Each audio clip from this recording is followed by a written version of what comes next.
আসসালামু আলাইকুম। শুরু করছি মহান আল্লাহর নামে, যিনি পরম করুণাময় এবং দয়ালু। আশা করি আল্লাহর রহমতে সবাই ভালো আছেন। Doctor Harun R M YouTube চ্যানেলে মূলত হোমিওপ্যাথিক ওষুধের প্রয়োগ এবং কার্যকারিতা বিষয়ে আলোচনা করে থাকি। তবে আজকের ভিডিওটি হবে সম্পূর্ণ ভিন্ন ধরনের। কিভাবে মাত্র 7 দিনে ডায়াবেটিস নিয়ন্ত্রণে রাখা যায় কোনো রকম ওষুধ ছাড়া, এই প্রক্রিয়া বা কৌশলটি নিয়ে আজকে এই ভিডিওতে আলোচনা করব।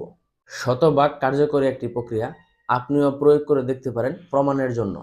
তবে আধুনিক বিজ্ঞানসম্মত হোমিওপ্যাথিক চিকিৎসায় এমন কিছু ওষুধ আছে যেগুলি ডায়াবেটিস খুব দ্রুত অল্প সময়ের মধ্যে নিয়ন্ত্রণে আনতে পারে। এবং এমনও অনেক প্রমাণ আছে যে ডায়াবেটিস রোগ শুরুতে, মানে একজন ব্যক্তি মাত্র ডায়াবেটিস রোগে আক্রান্ত হয়েছে, 2-3 মাসের মধ্যে যদি ওষুধগুলি প্রয়োগ করা যায় তাহলে পরিপূর্ণভাবে সেরে যেতেও পারে ইনশাল্লাহ। আজকে আলোচনা করব ওষুধ ছাড়া কিভাবে ডায়াবেটিস নিয়ন্ত্রণে রাখা যায়।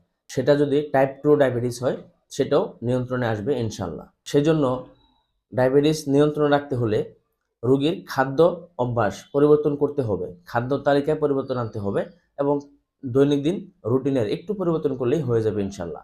ডায়াবেটিস রোগীর খাদ্য তালিকায় কোন ধরনের খাদ্য সংযুক্ত করতে হবে সেই বিষয়টি আগে বুঝে বলছি। ডায়াবেটিসের রোগীদের জন্য খাদ্য তালিকায় সেই ধরনের খাবারগুলো যুক্ত করতে হবে যেই খাবারগুলোর মধ্যে গ্লাইসেমিক ইন্ডেক্সের মাত্রা 55 এর কম। গ্লাইসেমিক ইন্ডেক্সের মাত্রা 55 এর কম থাকে এরকম খাবারগুলোতে কার্বোহাইড্রেটের মাত্রাও কম থাকে। ডায়াবেটিস রোগীর জন্য কার্বোহাইড্রেট কম থাকে এরকম খাবার প্রয়োজন হয় এবং খাবারগুলোতে থাকতে হবে প্রচুর পরিমাণে ফাইবার। এই কয়েকটি গুণসম্পন্ন খাবার যদি ডায়াবেটিসের রোগী নিয়মিত গ্রহণ করে তাহলে খাবারের মাধ্যমেই ডায়াবেটিস নিয়ন্ত্রণে থাকবে। এই ধরনের গুণাগুণ সম্পন্ন 3টি খাবার বা সবজি বিষয়ে বিস্তারিত আলোচনা করব, যেগুলি খুব সহজেই মোটামুটি সারা বছর কম বেশি পাওয়া যায়। খাবারগুলির সাথে আরও 2টি কৌশল বলবো যেগুলি ডায়াবেটিস নিয়ন্ত্রণে আপনাকে সহায়তা করবে। তাই বলি আজকের আলোচনাটি ডায়াবেটিস রোগীদের জন্য হতে যাচ্ছে খুবই গুরুত্বপূর্ণ। আলোচনাটি মনোযোগ সহকারে শুনুন।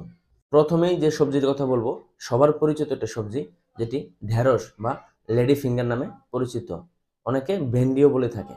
ঢেঁড়স, ভেন্ডি বা লেডিস ফিঙ্গারের গ্লাইসেমিক ইন্ডেক্স মাত্র 20 এবং এই লেডি ফিঙ্গারে থাকে প্রচুর পরিমাণে ফাইবার, যা ডায়াবেটিস নিয়ন্ত্রণে খুবই কার্যকরী ভূমিকা পালন করে থাকে। তবে ভেন্ডি বা লেডিস ফিঙ্গার খাবারের পূর্বে আপনাকে অবশ্যই খেয়াল রাখতে হবে, এটি কাটার পূর্বে আপনাকে ভালোভাবে পরিষ্কার করে নিতে হবে, কারণ এই ভেন্ডি বা ঢেঁড়স কাটার পর যে আঠালো পিচ্ছিল এক ধরনের পদার্থ বের হয়, এটাই সবচেয়ে কার্যকরী ফাইবার।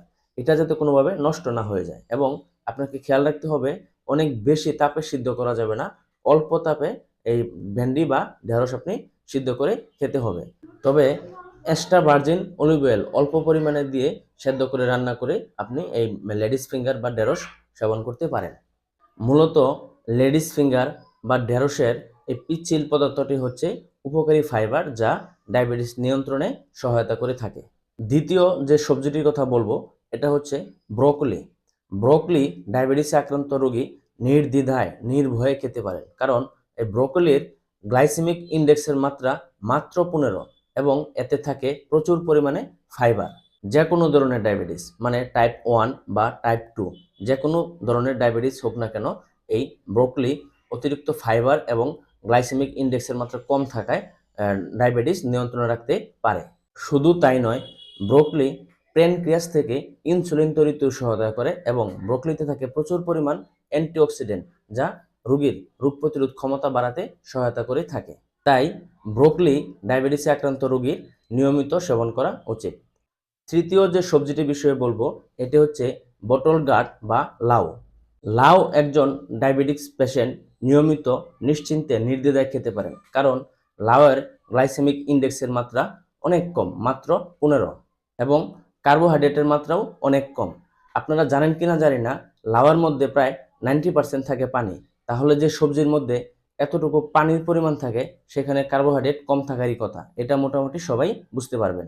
এই ধরনের গুণাগুণ সমৃদ্ধ সবজি বা খাবার যদি ডায়াবেটিসের রোগী নিয়মিত গ্রহণ করে তাহলে আল্লাহর রহমতে ডায়াবেটিস অবশ্যই নিয়ন্ত্রণে থাকবে, সেটি টাইপ 1 অথবা টাইপ 2 যে কোনো ধরনের ডায়াবেটিক হোক না কেন।